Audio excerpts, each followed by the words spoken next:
and Foxy, funny enough, both think is kind of better than people make out that she is. I mean, like, you know, UsedForGlue has a very interesting style with her, and it's not necessarily about the 50-50s. We've said in the past that she's quite an unsafe character, and basically UsedForGlue's and Foxy's philosophy is she's only unsafe if you play her like that. Just because she has 50-50s that are unsafe when committed to does not mean you have to go for them. They think that the character has some other really strong tools as well.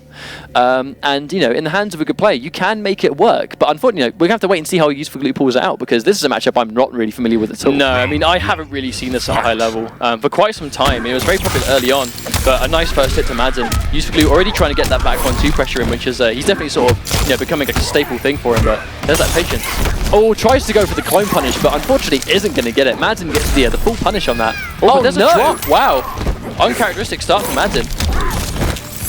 Now, when UsedForGlue got frozen by the back one, was he trying to poke through the clone, perhaps? I'm not sure if that's a thing or not. I'm not quite sure. That low side, definitely a favoured tool, especially with piercing. Oh, tries to trip guard. Empty jump into low. Smart stuff there from Madzin. And there we go, once again. Hard knockdown into clone. Oh, ever so slightly misses the jump back. That would have been great for him. Oh no, another drop. That's not good for UsedForGlue. That round one. This always seems to be the same way. UsedForGlue's execution in this top 8 seems to be quite bad at times. I mean, like, he does drop a lot of like crucial combos that would change the game, and he just kind of needs to tighten it up, especially when he has so much to play for in this set. Oh, there's the roll. Just to get himself out of that situation. Doesn't want to be cornered. And there's the punish. Meter burn roll. Ooh, not quite sure about that. That was nice to get himself that standing. And there's the back 1-2. There's that conditioning tool that he talked about.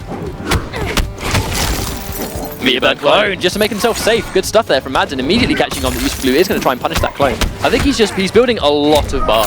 Oh, that could have been so much more damage. Now, the reason he sometimes goes for the single back ones is because a single back one on hit will completely guarantee another back one, and it will just kind of sort of keep you just locked down, basically. Yeah, back 1-2 on hit guarantees another back 1-2. So he wants to reinforce the threat of the plus frame so that can then open up more for him, and that was quite a clean round, very slow pace. I mean, this is definitely how UsedForGlue likes to play. He likes to slow things down to a steady pace, not go too ham, not go too crazy. But at the same time, that back 1-2 hit pressure is kind of what he really goes for. It's deceivingly plus on hit, really. It does keep you locked down very substantially. And there's the punish again. Nice delay there on the back 1-2, just to make sure he doesn't drop it at this time. Goes for the restand. There's the back one again.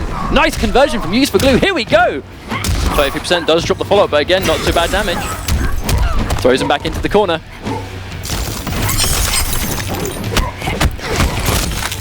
Meter burn clone, keep himself safe. There's back 2. Oh no, another drop. That could be really bad for Madzin. Madzin dropping way too much right now. He's going to have to tighten this up. He's going to want to win future games. Oh, and there's the pressure again. And that was a complete 50-50. Right there in the corner where you've got no room to breathe. Back 1-2 into low side or overhead roll. You just had to guess. And there we go. UsedForGlue does take the first game. Now, his execution got a lot better there, but Madzin's execution was kind of iffy there. I mean, I think he had a couple of good situations, but was really, because I think it's the threat of that meter burn roll. Okay, so well, the thing is, you kind of have to hesitate, because meter burn roll, like, you know, you can be the slowest player in the world, you can be the most calculated, most methodical, but the threat of it is always there, and it is an overhead. You do have to be ready for it at all times. She has the 50-50 element. I think that's what might make UsedForGlue's style of melee effective, is because he is very slow, very calculated, but he has a character with such explosive, like, you know, potential, with just these aggressive, you know, these guessing game mix-ups in the hands of someone who plays very smart and very slow. So I think that might be catching Madzin off guard a little bit, I think. You know, forcing him to slow down to a pace he doesn't normally play at. You're normally quite used to Molina plays being quite random, for lack of a better term. And if you're going to be slowing it down and really taking the pace of the game and flipping on its head, and then you go for a 50-50, that's where the danger comes in. But Madzin has gone for Blood God right now. Oh, and he presses a button. Starts the staggers early to get that throw, gets that corner positioning. I mean, Blood God a character, I mean, again, this is another matchup I'm just not used to seeing at all. And by the way, guys, don't let the lack of a flag on the top left fool you. UsedForGlue is not from Mars, he's from Ireland. He just hasn't got a flag up there. Is that the Mars flag? That? Does Mars have a flag? Probably not. Maybe. Maybe NASA has one. Who knows? Oh, has him in the corner. There we go. Here comes the corner pressure. There's a token wake-up jump from Blood God. Hey, look, the thing about Blood God is, wonderful. The damage mitigation is so strong. Madzin tends to, we would say you can just, you know, put up a damage mitigation totem and then start playing really defensively. Madzin will put up the damage mitigation and then just go ham. Do you know what I mean? UsedForGlue going for the zoning. Wow, one plan here.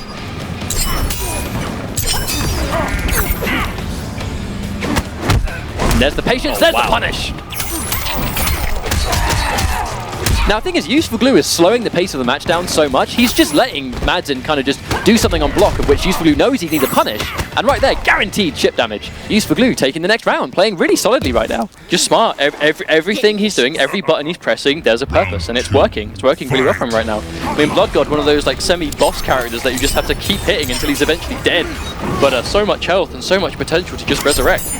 Now, he's got to be careful going for those. Goes for damage. Oh no, drops it! That's a huge drop from Madzin. Oh no, that could have been way over like 60% damage. She had a parried damage buff and a damage totem on the screen and a blood offering.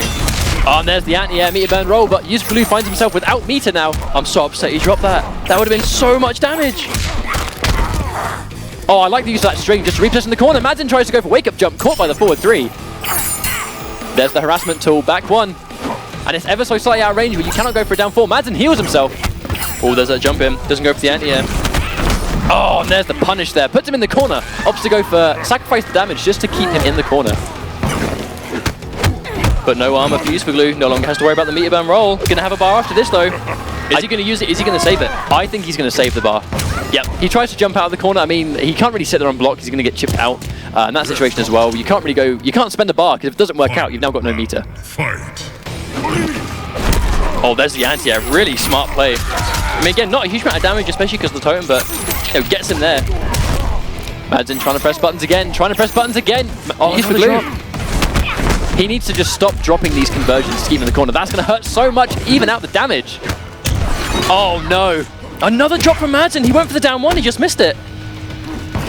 And there's the roll again. Madzin execution is absolutely, I will say it, absolutely dreadful right now. But, at the same time, UsedForGlue's definitely missing a lot as well. Gets on the 50-50 this time with the meter burn low side. Oh, the low profiling doesn't quite get it. Nice punish in a roll, but that's a meter burn side again. UsedForGlue, 1 game away from making the semis, but Madzin definitely making some definitely uncharacteristic drops right now. Wow. Okay, so like that was weird because Madzin is catching him pressing buttons, but he's not getting the conversions. He's just dropping a lot. But at the same time, UsedForGlue is dropping a lot as well. But you can see him going for it. You can see the normal come out. You can see, like, if he goes for a forward 2, you see the slight forward step come out into a forward 2. But the forward 2 doesn't come out. He just steps forward. You can tell he's going for it. He's actively trying to get these conversions. He's just ever so slightly mistiming it. And I can kind of get the same vibe from UsedForGlue. I'd just like to see if we could see these Molina conversions, because the ones he gets are crazy good. Decent damage, wonderful setups. But at the same time, what's Madzin going for here? Sorry, I'm a bit confused, guys. He's looking through the character select screen, but I'm not sure he knows who he's going to try and pick. Well, the thing is, again, Madzin has the security. He's going to LA. He doesn't exactly need to worry about winning this week. That's why I kind of, I'm really curious to see how Rakamaka plays again, because Rakamaka has really sort of opened up to, this crazy level of play once he was safely confirmed for LA. And Madzin seems to be the other way. He's definitely more relaxed now. Definitely, I guess, I don't want to say carefree, because, at the end of the day, you still want to win. You still want to play well. You still want the money. I mean, the money is still important. But, yeah, I mean, that's one of the dimensions of these guys, is those that are confirmed can kind of just relax. I mean, they don't have to worry about anything. They can just play for fun at this point. Wait, has Madzin gone Crystalline Tremor? He does have a Crystalline. He does have a really strong Crystalline, actually. Oh, there we go. Wow, I've actually never seen Madzin play Tremor before, so this is new to me. He's got a very, very, very strong Tremor, actually. I've played it quite a few times. Oh, nice, the whiff. But once again, that's one of the strengths of sort of Tremor there, and that his whiff recovery is substantially quick. I mean, he whiffs things and just doesn't get whiff punished for it. Oh, there's that cross up. Oh, whiffs it. I think UsedForGlue just trying to breathe right now. Oh! Now, this is a matchup we actually saw UsedForGlue and under Jim run last week. Not last week, sorry. During week 7, where we saw, UsedForGlue definitely did well in the matchup, but at the same time, he had a lot of momentum going, but he was going for that full screen game and then wasn't letting Crystalline get this armor up. But he has to get the life lead first. Oh, and there's the punish right there. I mean, that's one of the things you just can't go through. But right there, meter burn roll does have so many hits. It will crush that armor. I do wonder what he's doing right there, the down. Like, is he trying to buffer a special move? Or goes to the park, doesn't quite get it. There's the armored reversal. Meter burn roll, very, very, very strong tool. Oh, jumps in, but no, there's the meter burn armor and wake up just to say no to that. Has the bar available, opts to not use it. Oh, unfortunately catches it, but doesn't hit confirm because he's not ready for it to connect. That's going to be free death. Yeah, wow, just like that. Even without it, he would have been able to meter burn that. Unfortunately, UsedForGlue does catch the back 1-2, but now they were talking to us about the back 1-2. It's not particularly hit confirmable in that it looks like you've got a long time to land the inputs, but because the back 1 and 2 come out so quickly together, you kind of have to input the special move the second part of back 1-2 connects, which makes hit confirming it really tricky. Because to us, we can see a hit and go, he's not hit confirming the string. But when you're actually playing as Melina, the moves come out so quickly, the window you've got to actually confirm into a roll, it can be done, but it's quite difficult, especially in those clutch situations where I think UsedForGlue was actually not planning for the back 1-2 to trip guard, as it were. He was just expecting it to just connect on block and just get him blocking. Even then, like, you got the jump and punch, and then went for the back 1-2, almost like an air-to-air confirm, but because the crystalline armor was up, the jump and punch took that hit, which then grounded him standing, which sort of, you know, made it a little bit more hard to deal with, I suppose. Because that's the thing Tristan's got with the armor. I definitely don't think UsedForGlue was ready for that to connect, but he still is kind of sitting pretty. He's got one more game to win, whereas Madzin has to win 2. Gets caught by the meter burn low again. And there's the whip recovery again. I mean, Tremor does not really have to worry about being whip punished too much. Oh, the back step into the environment interaction.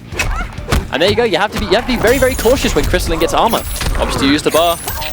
Another drop. He's clearly going for something there that we're not used to seeing, but I want to know what it is, because unfortunately it is costing quite a bit of damage. Now, yeah, I mean, I would think at this point, just go, if you've got a safer option, go for it, because he's dropping way too many combos for what's on the line.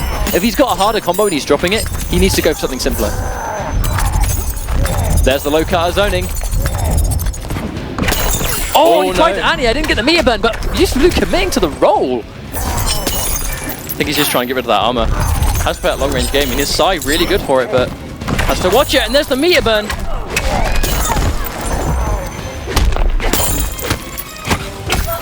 Oh, here we go again. Another confirm. Madzin's going to armor up. It's just really hard to contend with that forward one in the neutral. Oh, tries to punish, doesn't quite get the punish there. Looking really, looking bad for UsedForGlue. No punish on Madzin. Really, really sloppy games right now. Oh, whiffs it! Chip territory here, and that's going to be it, 2-all. This is looking really bad for UsedForGlue. I mean, he's dropping too many, he's just dropping everything. Like, he's not getting the damage. Like, he's landing hits, but is losing out on so much damage. And at this point, we said last week, like, when you're in this situation where you have to play out of your mind, otherwise you're not going. He's one game away from going to LA, and he's still dropping. No, from getting to semis, where he. Oh yeah, from going to semis, of course. He's got to fight his Rakamaka as well. But so I get what you mean. He was playing really well at the start of the set. You know, he was dropping a few things here and there, but through and through, he was just playing super good, super well. But now, you know, he's kind of gone back to the. It's almost like in reverse. Like as he's getting closer. He's not playing as tidy, which, you know, he's got one game left to really make it count and bring it back, but if he doesn't do this, he doesn't go to LA. If he loses this match, again, you know, like Costas Naris, his Season 2 dreams will be over here. Completely possible for him to win, but as we said, he just needs to tighten it up so much because he's dropping too many combos. Catches the back one, gets the first hit, does take the meter away from Tremor, which is a really big deal for him.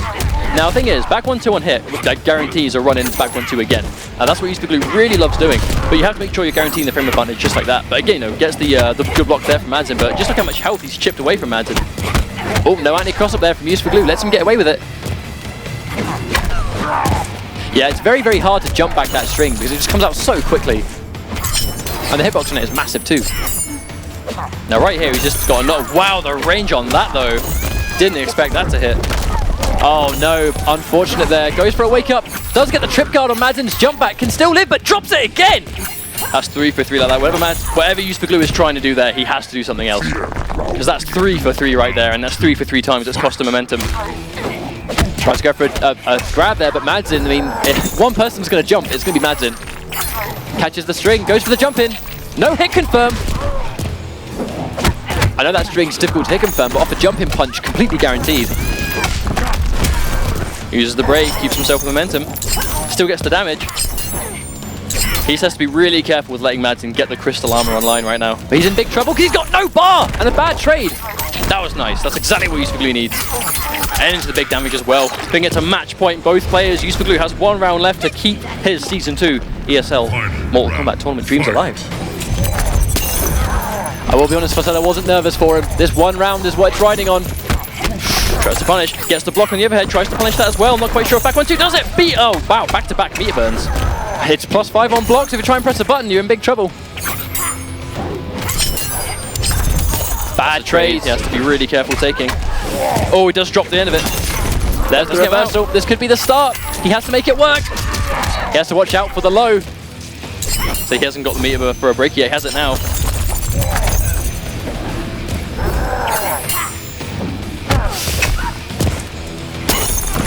Oh, I'm so nervous. No, Oh, he goes for the grab. UsedForGlue. Very unfortunate, is not going to be going to LA. So actually, we find ourselves now, your top 6 are actually decided.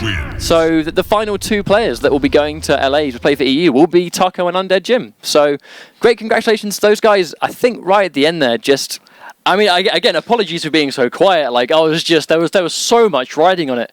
I just wanted to watch and see how it would go. I mean, a great set. I don't think he was really ready for the Tremor pick there.